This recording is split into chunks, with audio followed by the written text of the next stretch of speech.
Hi hello and welcome to my channel. RCB அவங்களோட first தோல்வியை சந்திக்கிறாங்க இந்த டோர்னமெண்ட்டில். எல்லா டீமும் வந்து அவங்க ஹோம் கிரவுண்டுக்கு போகணுன்னா ரொம்ப ஆர்வமாக ஓடியாருவாங்க. நம்ம ஆட்கள் வந்து ஹோம் கிரவுண்டுக்கு வரணும்னா வந்து வேணாம், எங்களை வந்து நாங்கள் அவே மேட்சே அடிக்கிறோம், 14 மேட்ச் எங்களுக்கு அவே மேட்ச் கொடுத்தா கூட அடிக்கிறோம் அப்படிங்கிற மாதிரி ஒரு மைண்ட் செட்டில் தான் ஆர்சிபி இருப்பாங்க. ஏன்னா ஆர்சிபி கிட்டத்தட்ட ஒரு 50% தான் அவங்களோட ஹோம் கேமில் வின் பண்ணியிருக்கிறாங்க இதுவரை இருக்கிற ரெக்கார்டில். இன்றைக்குமே அது அவங்களுக்கு ரொம்ப ஒரு எவிடென்ட்டாக தெரிஞ்சுது. ஆர்சிபியோட வீக்னஸுமே இன்றைக்கி மேட்ச்சில் வெளிப்பட்டுச்சு. அது என்ன அப்படின்னா, ஆர்சிபியில் ஆக்சுவலாக மெயினாக எப்படி சொல்கிறது, ஒரு மிடில் ஆர்டர் ஒரு சின்ன வீக்னஸ் இருக்குது அப்படிங்கிறத நம்ம ஆல்ரெடி ஒரு வீடியோலேயே நம்ம சிஎஸ்கே ஆர்சிபி வீடியோலேயே சொல்லியிருந்தோம். அந்த மிடில் ஆர்டர் வீக்னஸ் கண்டிப்பாக இன்றைக்கி வெளிப்பட்டிருக்கு அப்படின்னு தான் நினைக்கிறேன். ஏன்னா வந்து டாப் ஆர்டர் வந்து ஃபெயில் ஆன டைமில் கரெக்டாக அவங்கள மிடில் ஆர்டர் சொதப்பினாங்க. லிவிங்ஸ்டன் ஒரு 54 அடிச்சிருந்தாலுமே அது ஒரு ஃப்ளூயண்ட்டான 54 கிடையாது. நிறைய கேட்ச் ட்ராப்பு. அந்த கேட்ச் ட்ராப்லாம் வந்து ஜிடி வந்து ஹோல்ட் பண்ணியிருந்தாங்கன்னா இன்னும் ரொம்ப கம்மியான ஒரு 169 கூட அடிச்சிருக்க மாட்டாங்க. 130 135 சுருண்டுறதுக்கு நிறைய சான்சஸ் இருக்குது. ஸோ அந்த மிடில் ஆர்டரில் கன்சிஸ்டண்ட்டாக ஆடக்கூடிய பேட்ஸ்மேன்ஸ் அவங்களுக்கு இல்லை, அதுதான் உண்மை. ஆக்சுவலாக லிவிங்ஸ்டன்லாம் வந்து நல்ல சூப்பரான ஒரு ஹிட்ரு, ஆனால் வந்து அவனை நம்ப முடியாது. ஒரு மேட்ச் அடிப்பான், ஒரு மேட்ச் அடிக்க மாட்டான். ஜிதேஷ் சர்மா வந்து வளர்ந்து வரும் ஒரு பேட்ஸ்மேன் தான். ஸோ இங்கே ரெண்டு பேரும் வந்து கன்சிஸ்டண்ட்டாக பெர்ஃபார்ம் பண்ணால் தான் ஆர்சிபிக்கு வந்து நிறைய மேட்சஸ் வந்து வின் ஆகிறதுக்கு வாய்ப்புகள் இருக்குது. ஸ்டில் ஆர்சிபி ரொம்ப சூப்பரான டீம் இந்த வருஷம். நம்ம சொன்ன மாதிரி தான் ஆர்சிபி செம்ம டீம். பட் இருந்தாலும் அவங்களுக்கு அந்த ஹோம் கிரவுண்டில் ஒரு டிஸ்அட்வான்டேஜ் இருக்குது. அவர் 169 பத்தவே பத்தாது சின்னச்சாமியில். ஏன்னா வந்து ரொம்ப இப்போ இன்னைக்கு பட்லருக்கே பார்த்தா சின்ன சின்ன டாப் ஏஜ்லாம் வந்து 6, அதெல்லாம் வந்து மற்ற எந்த கிரவுண்டில் போனாலும் அது வந்து கேட்ச் பிடிச்சிருப்பானுங்க. ஏதோ கொல்கத்தா தவிர்த்து மேபி மற்ற எந்த கிரவுண்டில் போனாலும் அது கேட்சாக தான் இருந்திருக்கும். ரொம்ப சின்ன சின்ன இதெல்லாம் 6s போச்சு, 4s போச்சு. அது ஆல்ரெடி நிறையா இதுக்கு முன்னாடி வருஷங்களே நம்ம பார்த்துருக்கோம்.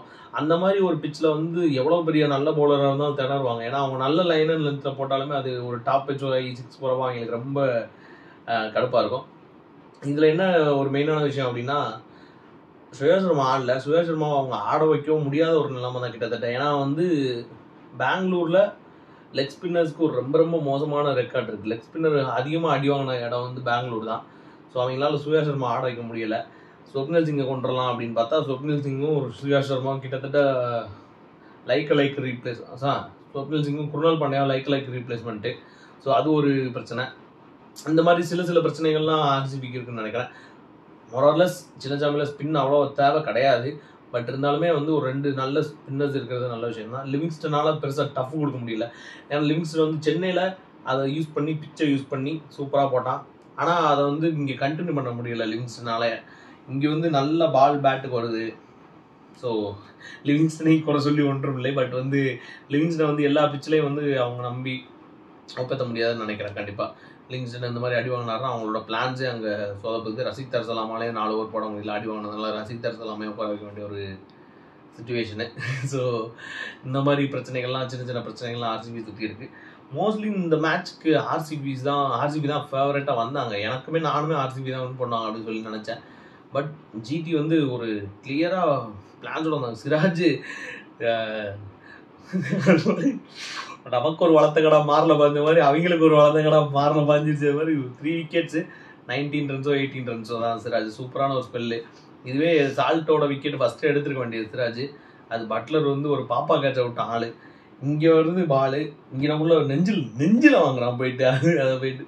ஸோ எல்லாம் இன்னும் சூப்பரான ஒரு ஸ்பெல்லு சிராஜ். பிரசித் கிருஷ்ணாவும் சூப்பராக போட்டார். கடைசி ஒரு ஓவர் மட்டும் சொதப்பிட்டார் அப்படின்னு நினைக்கிறேன். இல்லைன்னா அந்த கடைசி ஒரு அடிக்கலாம் சிங்கப்பூர் சித்தப்பாவே பிறந்திருப்பாங்க எல்லாம் ஆர்சிபி ஃபேன்ஸ்லாம். ஏன்னா 18 balls 32 runs ஓரளவு பார்த்தா ஒரு நல்ல இன்னிங்ஸ் தான். பட் வந்து அதுலேயுமே நிறையா ட்ராப் சான்சஸ்லாம் இருந்துச்சு. ஜிடி விட்டாங்க. நிறையா ஹையான சான்சஸ் வந்து போச்சுன்னு நினைக்கிறேன். திவாட்டியா ஒன்று விட்டார். அப்புறம் இவர் யார் சாய் கிஷோர் வந்து அது போகலை, ரீச் பண்ண முடியல. இருந்தாலும் அதுவுமே ஒரு கேட்ச் சான்ஸ் தான். ஸோ இதெல்லாம் வந்து கொஞ்சம் ஜிடி அடுத்த மேட்ச்சில் சரி பண்ணணும். ஏன்னா பட்லர் வந்து ஒரு கேட்ச் மிஸ்ஸு, ஒரு ஸ்டம்பிங் மிஸ்ஸு, திவாட்டியா ஒரு கேட்ச் மிஸ்ஸு, அப்புறம் இன்னொரு கேட்ச் ஏதோ விட்டானுங்க. ஸோ நிறையா சான்சஸ் விட்டாங்க. அது இப்போ அவங்க ஒரு எப்படி சொல்கிற ஒரு பெரிய ஸ்கோர் அடிக்காதனால தெரியலை. பட் அது ஒரு பெரிய ஸ்கோர் அப்போ இருந்துச்சுன்னா கண்டிப்பாக அது ஆர்சிபிக்கு ஒரு பிரச்சனையாக முடிஞ்சிருக்கும். ஜிடி வந்து இந்த மேட்ச் ஈஸியாக வின் பண்ணியிருந்தாலுமே ஜிடிக்கு நிறைய பிரச்சனை இருக்குது இன் டேர்ம்ஸ் ஆஃப் பேட்டிங்கு. பவுலிங்கில் அவங்க கவர்டுன்னு சொல்ல முடியாது. ரஷித் கானோட ஒரு ஃபார்ம் அவங்களுக்கு ஒரு பிரச்சனையாக இருக்குது. எல்லா 3 மேட்ச்லையுமே ரஷித் கான் பெருசாக பெர்ஃபார்ம் பண்ணல. 3 மேட்ச் 2 மேட்ச் அந்த இதுலாமே ரஷித் கான் 3 மேட்ச் தான் நினைக்கிறேன். ரஷித் கான் வந்து பெருசாக பெர்ஃபார்ம் பண்ணல. ஸோ ரஷித் கான் ஒரு எப்படி சொல்கிற ஒரு கம்பேக்கு கொடுப்பாரா அப்படின்னு சொல்லிட்டு அது ஜிடி அவங்களுக்குள்ள ரஷித் கான் சொல்ல தேவையில்லை. பட் கண்டிப்பாக ரஷித் கான் ஒரு கம்பேக் கொடுக்குறக்கு ஒரு சென்னை மாதிரி ஒரு பிச்சு கிடைச்சாலோ இல்லை லக்னோ மாதிரி ஒரு பிச்சு கிடைச்சாலோ கண்டிப்பாக அங்கே பெர்ஃபார்ம் பண்ணுவார் அப்படின்னு சொல்லிட்டு நினைக்கிறேன். அதெல்லாம் ஓவராலஸ் ரஷித் கான் கிட்ட இருந்து அடுத்த மேட்ச் ஒரு பெரிய பர்ஃபார்மன்ஸ் வர வாய்ப்பு இருக்குது. இதில் ஒரு மெயினான எனக்கு ஒரு ஷாக்குன்னு இல்லை, ஒரு சர்ப்ரைஸாக இருந்தது என்னன்னா ரவாடா இன்னைக்கு இல்லை மேட்ச்சில். ரவாடா வந்து என்னென்னா பர்சனல் ரீசன்ஸ்னு போட்டிருந்தாங்க. அது என்ன பர்சனல் ரீசன்னு அப்படின்னு சொல்லி தெரில. பட் வந்து ரவாடா இல்லாதது ஜிடிக்கு ஒரு பெரிய இழப்பு தான். அதுக்கு பதிலாக அர்ஷத் கான் இருந்தாங்க. அர்ஷத் கானும் ஒரு விக்கெட் எடுத்தார். பட் ஸ்டில் ரபாடா வந்து ஒரு சூப்பரான பவுலர். ரபாடாவோட இடத்தை ஃபில் பண்ணுறது வந்து ரொம்ப ரொம்ப கஷ்டம். இதில் என்ன ஜிடிக்கு என்ன பெரிய பிரச்சனை இந்த டோர்னமெண்ட்டில் இந்த மேட்ச்சில் அவங்க வின் பண்ணியிருந்தாலுமே அவங்க ஒரி பண்ணிக்க வேண்டிய விஷயம் என்ன அப்படின்னா அவங்க மிடில் ஆர்டர் எக்ஸ்போஸ் ஆகலை. அவங்க மிடில் ஆர்டர் ஒரு டீசெண்டான பேட்டிங் ட்ராக்ல எக்ஸ்போஸ் ஆகிறப்ப தான் ஒரு பிரச்சனைகள் வருது. அவங்க டாப் 3 பேட்ரு சரியான பேட்ரு, கில்லு, சுதர்ஷனு, பட்லர் 3 பேரையும் அவங்க வந்து கண்ணை மூடி நம்பலாம். கன்சிஸ்டண்டாக ஆடுவானுங்க, ஆடி கொடுப்பானுங்க.